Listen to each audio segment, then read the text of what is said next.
আসসালামু আলাইকুম। সাপ্তাহিক টেকনিক্যাল অ্যানালাইসিসে আপনাদেরকে স্বাগত।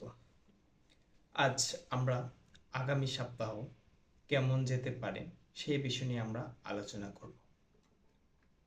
টেকনিক্যাল অ্যানালাইসিসে আমরা গত 5 সপ্তাহ ধরে আলোচনা করছি মার্কেট একটি রেঞ্জের মধ্যে আছে এবং মার্কেট ভালো হতে হলে সে তার পয়েন্টগুলোকে সূচক অবশ্যই 5390 এর উপর যেতে হবে, কিন্তু দুর্ভাগ্যবশত আমরা গত কয়েক সপ্তাহ ধরে এই পয়েন্টটি পার হতে পারেনি, যা মার্কেটের একটি দুর্বলতা প্রকাশ করছে।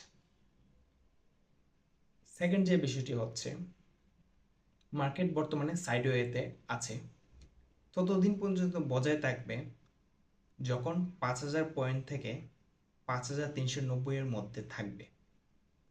সামহাও 5000 এর নিচে চলে গেলে আমরা বলবো মার্কেটটা সম্পূর্ণ ডাউন ট্রেন্ড এবং এই ক্ষেত্রে ট্রেডিংয়ের ক্ষেত্রে খুবই বিপজ্জনক হয়ে যেতে পারে। তবে তার আগে আমরা সাইডওয়ে হিসেবেই নিব এবং সতর্কতার সাথে ট্রেড এন্ট্রি নিব।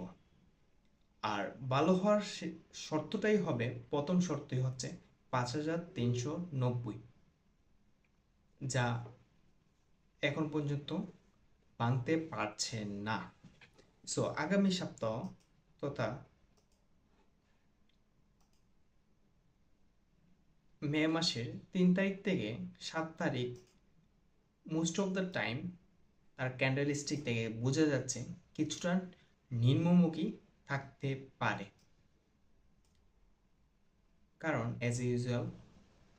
সো এই সপ্তাহ আমাদের জন্য একটি সতর্কতা রয়েছে এবং সেটা দেখেই নতুন করে এন্ট্রি নেওয়ার চিন্তা ভাবনা করবেন। আজকের মতো এতটুকুই। ধন্যবাদ।